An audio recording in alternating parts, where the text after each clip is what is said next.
எனக்கு நிறைய நல்ல நல்ல ஃப்ரெண்ட்ஸாக இருக்கிறீங்க, குட். உனக்கு நீயே நல்ல ஃப்ரெண்டாக இருக்கியா? உனக்கு நீ நல்ல ஃப்ரெண்டா? உன் ஃப்ரெண்டு ஏதேனும் தப்பு செய்யும்போது மச்சான் செய்யாதரான்னு சொல்றல, நீ உனக்கே செய்து கொள்ளுகின்ற பொழுது நீ சொல்கிறாயா இது தவறு என்று? முதல்ல நீ உனக்கு நீ லீடராயிரு, முதல்ல உனக்கு நீ வந்து ஃப்ரெண்டாயிரு, அதுக்கப்புறமா அடுத்தவங்களுக்கு இருக்கலாம். உனக்கு நீ ஃப்ரெண்டா இல்லையே. ஒரு தாயும் தகப்பனுக்கான கவலை எது? அடுத்தவர்களுக்காகவே இருக்கிறானே, அவனை பற்றி யோசிக்க மாட்டேன் என்கிறானே. உன்னை பற்றி நீ சிந்தித்து உன்னுடைய சிந்தனையை அதிகப்படுத்தி கொண்டு நீ ஃப்ரெண்டா இருக்கிறதுனால அந்த மகனுக்கு அந்த தோழனுக்கு ஏதேனும் நன்மை நடக்குமா? அப்படிப்பட்ட ஒரு வாழ்க்கையை நீ வாழ்கிறாயா? இதற்கு செய்ய வேண்டிய வேலை என்ன என்றால், தொடங்கு, உன்னுடைய வாழ்க்கையை தொடங்கு, கொஞ்சம் கொஞ்சமாக கற்றுக்கொள்ள தொடங்கு. எதை கற்றுக்கொள்கிறாய் என்பதிலே கவனமாக இரு. இப்போ பாருங்க, நெகட்டிவ் தாட்ஸ் இன்னைக்கு இருக்கக்கூடிய இளைஞர்கள் கிட்ட நான் பார்க்குற மாதிரி, ஏன்னா நான் 25 வருஷம் சொன்னேன், தம்பிக்கு தெரியும். நாங்கள் காலேஜில் இருக்கும் பொழுது ஸ்கூல் டீச்சர்ஸ்க்கு தெரியும், இந்த பாய்ஸில் இந்த குழந்தைங்களாம் நல்ல குழந்தைங்க தான், அம்மா அப்பாவுக்கு இவங்களுக்கு 2 ஃபேஸ் இருக்குது. இந்த 2வது ஃபேஸ் என்ன தெரியுமா? பாட்ஷா படம் பார்த்தீங்களா? என் பேர் மாணிக்கம், எனக்கு இன்னொரு பேர் இருக்கு, அந்த இன்னொரு பேர் டீச்சருக்கு தான் தெரியும். அதனால ரொம்ப என்ன கவனமா பார்த்துப்பாங்கன்னா, அம்மா அப்பாவும் டீச்சரும் சந்திக்காம பார்த்துப்பானுங்க.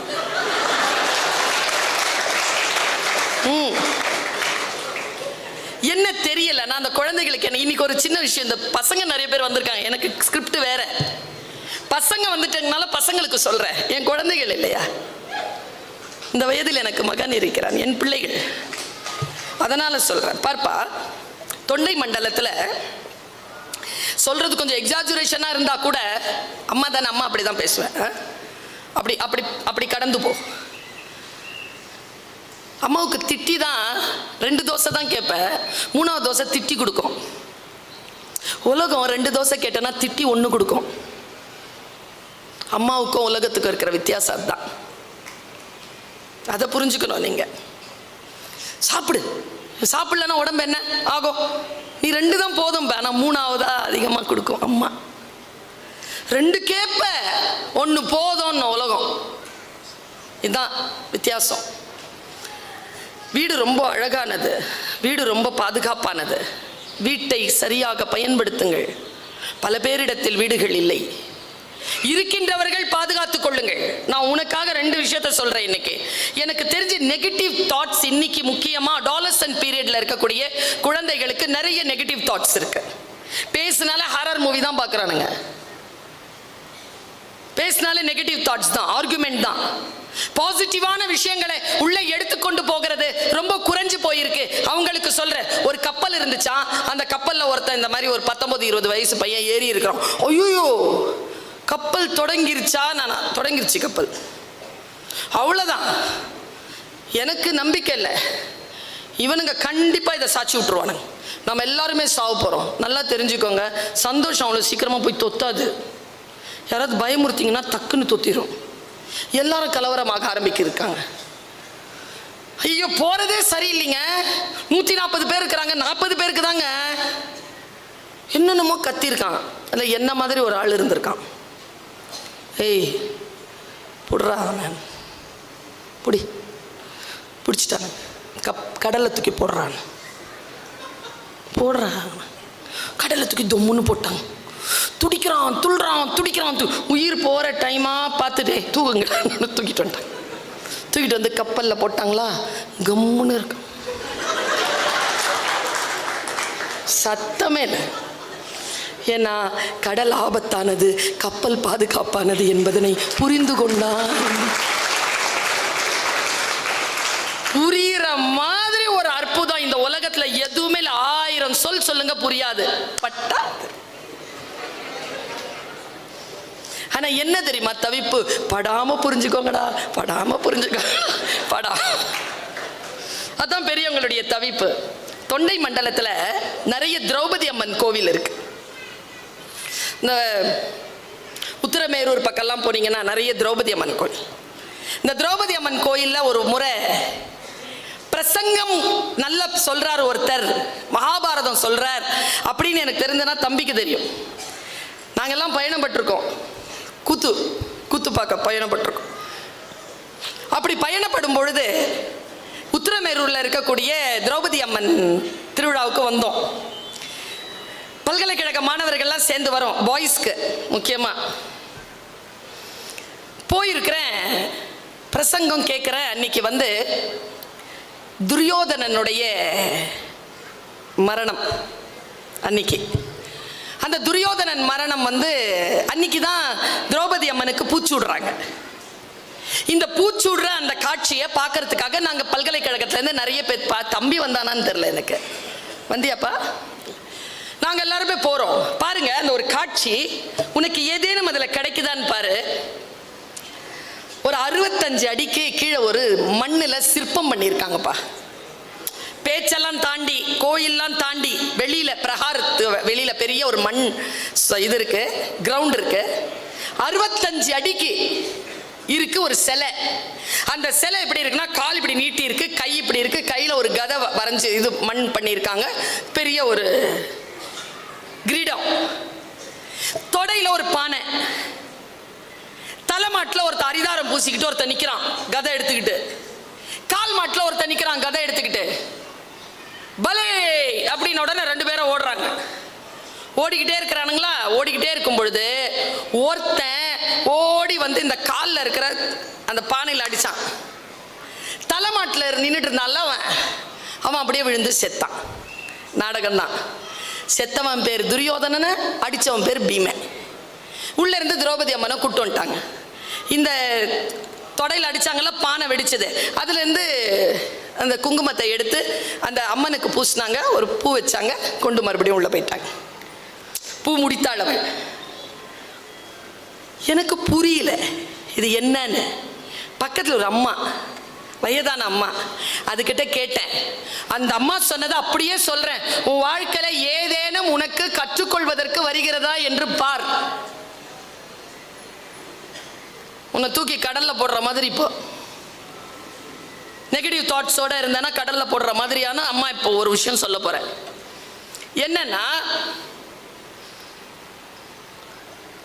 துரியோதனன் சாவணும். இன்னைக்கு அவனுக்கு சாவு குறிச்சிட்டான் கிருஷ்ணன். ராத்திரி ஆயிடுச்சு. இன்னைக்கு சங்கு ஊதுன உடனே துரியோதனன் சாவு. இது தெரியுது காந்தாரிக்கு. ரொம்ப நுட்பமான விஷயம் குழந்தைகளை. காந்தாரி யாருன்னா, கணவனுக்காக கண்ணை கட்டி வச்சிருக்கிறவன். அவ 100 பிள்ளைங்களை பெற்றெடுத்தாலும் 100 பிள்ளைங்களுடைய முகத்தை பார்த்தவ இல்லை. அவ உலகத்தையே பார்க்கல. புருஷனுக்காக கண்ணை முன்னவதான் அப்படியே இருக்கா. அந்த காந்தாரி 99 குழந்தைகளை இழந்து ஒரே ஒரு குழந்தையை காப்பாற்றணும்னு முடிவு பண்ணி உட்கார்ந்துருக்கா. சொல்றாங்க, நாளைக்கு உன் பிள்ளை கொல்ல போறாங்க. துரியோதனை கூட்டு வா. ஒரு பொண்ணு போய் கூட்டு வரா துரியோதனனை. டேய், நேரா போய் என்னுடைய பாசறைக்கு பின்னால ஒரு குளம் இருக்குல்லடா தம்பி. ஆமாம்மா, குளிச்சுட்டு என் முன்னால் வாடா. ஆனால் உடம்புல ஒரு ட்ரெஸ் இருக்கக்கூடாது. நான் எப்படி உன்னை பெற்றெடுத்துன்னு அப்படியே வாடா. சரிம்மா. யார் பேச்சையும் கேட்காத, அப்படியே வா. சரிம்மா. போனானா, குளிச்சுட்டு வெற்று உடம்புல நடந்து வரான். நடந்து வரும்பொழுது கிருஷ்ணன் வந்துட்டான் நடுவில். கிருஷ்ணனுக்கு தெரிஞ்சு போச்சு, இவன் போயிட்டானா இவனை கொல்ல முடியாது. நல்லா தெரிஞ்சுக்கோங்க, அம்மாவா சாமியான அம்மா தான். ஏன்னா அந்த உயிர் இருக்குல்ல, அது வேற, உங்களோட கனெக்டடாக இருக்கிறது வேற. இந்த உடம்பு உங்களுக்கு வர பொண்டாட்டிக்கு, அந்த பொண்ணு வந்து புருஷனுக்கெல்லாம் இல்லை. இந்த உங்கள் உடம்பெல்லாம் எங்களுது, நாங்கள் கொடுத்தது.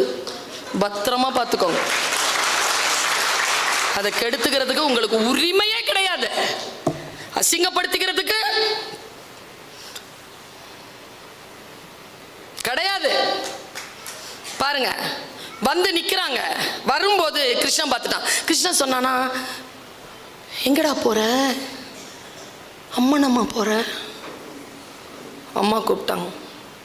சரி, உன்னை சின்ன வயசுலேருந்து பார்க்கலடா, இந்தா பெருசாக வளர்ந்துருக்குற, 7 அடிக்கு என்ன இருந்தாலும் பெண் தானே, அதுக்கு ஒரு வாழையில தூக்கி போட்ட மறைச்சிட்டு போடாடே.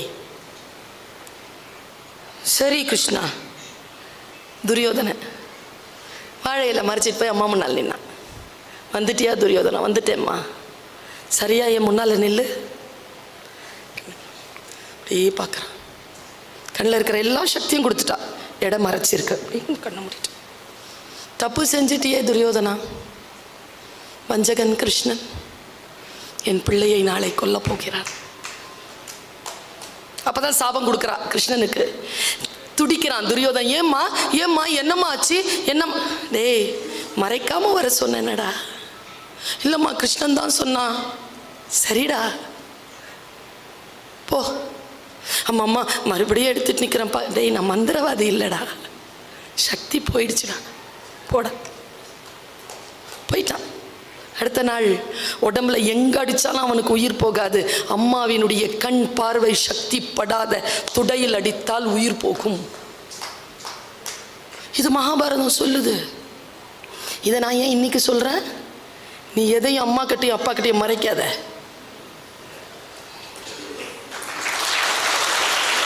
நீ எதையோ மறைவாக செய்கிறாய், அதனால் உனக்கு பேராபத்து வருவதற்கு வாய்ப்பு இருக்கிறது. நான் இப்படிதான் மகாபாரதத்தை பார்க்கிறேன். எனக்கு அவர்கள் புகழ் பாடி என்ன கிடைக்கும்? என் இனத்திற்கு என்ன கிடைக்கும் என்றால், என் இனத்திற்கு அதனால் ஞானம் கிடைக்குமா? அப்படி என்றால் அதை நான் சொல்லிக்கொண்டே இருப்பேன் என்பதுதான் என்னுடைய அடிப்படை தர்மமாக இருக்கிறது. ஒரு விஷயத்தை எப்படி நாம பார்க்கிறோம், எப்படி ஒரு விஷயத்தை புரிந்து கொள்கிறோம். எனக்கு தெரிஞ்சு இந்த கூட்டத்தில், இத்தகைய கூட்டத்தில் சொல்ல வேண்டிய கருத்து என்று ஒன்று உண்டு. இந்த குழந்தைகளுக்கான விஷயங்கள் இருக்கு. நீங்க எங்களோட பயணம் பண்ணுங்க. ஏனென்றால் வயதிற்கு ஏற்ப விஷயங்கள் மாறுகிறது. அப்படி மாறுகின்ற பொழுது, நாம் வரலாற்றை நோக்கி பயணிக்கின்ற பொழுது, வாழ்க்கையில் அரசியல், பொருளாதாரம், குடும்ப சூழல், உடல் நலம் எல்லாம் கிடைக்கிறது. பயணம் செய்ய வேண்டும். ஒன்றை கற்றுக்கொள்வதன் மூலமாக ஒரு பயணம் செய்ய வேண்டும். எனக்கு தெரிஞ்சு நான் உங்கள் மூத்த சகோதரி, உங்கள் தாய், உங்ககிட்ட ஒரு ரிக்வெஸ்ட் வைக்கிறேன். இன்னிலிருந்து, நாளையிலிருந்தாவது மாத்துங்க. கண்டிப்பா ஒரு தினசரிய படிச்சிருங்க. காலையில படிச்சிருங்க. எப்படி மௌனமா இருக்கீங்க பாரு.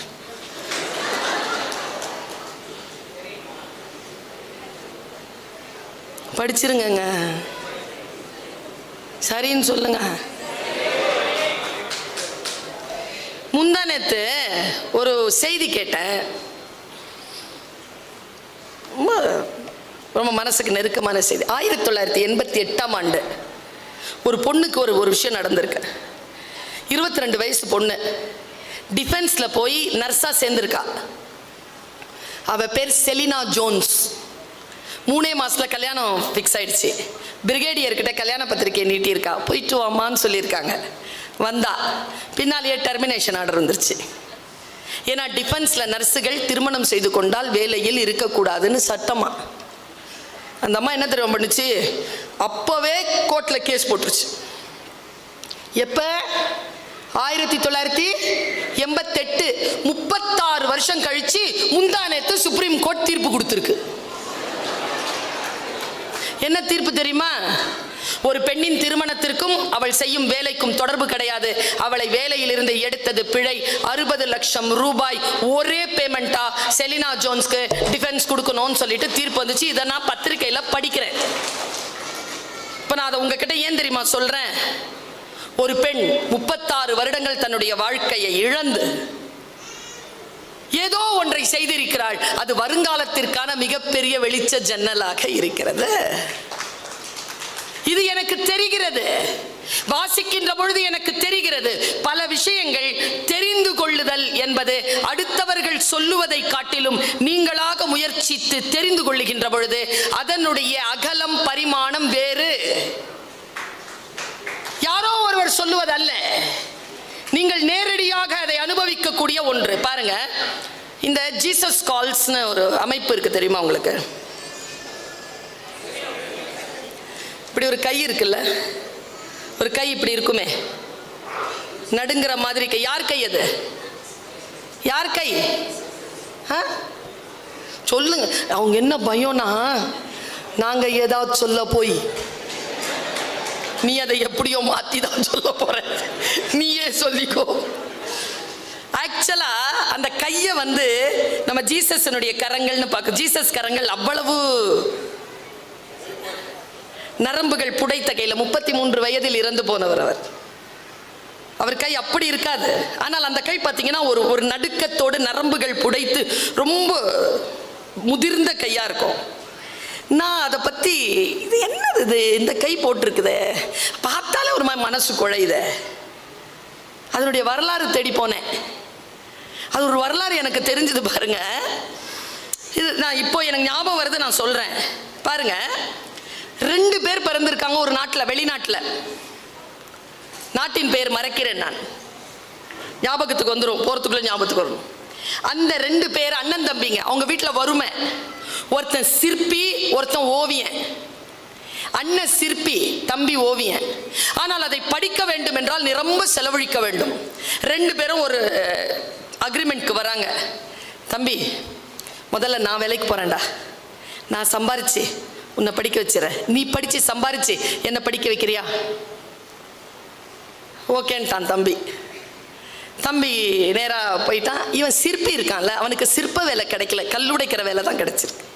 அவன் கல்லுடைக்கிறான், வேலை செய்கிறான், கல்லுடைக்கிறான். 5 வருஷம் ஆச்சு, 6 வருஷம் ஆச்சு, பையன் இன்னும் ஃப்ளரிஷ் ஆகலை. 12 வருஷத்துக்கு அப்புறமா தம்பி பெரிய ஆளாயிட்டான். தம்பி வீட்டுக்கு வரான்.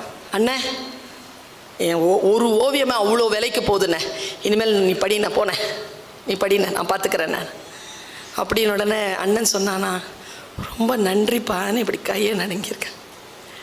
இனிமேல் என்னால் சிற்பங்களை சிதைக்க முடியாது.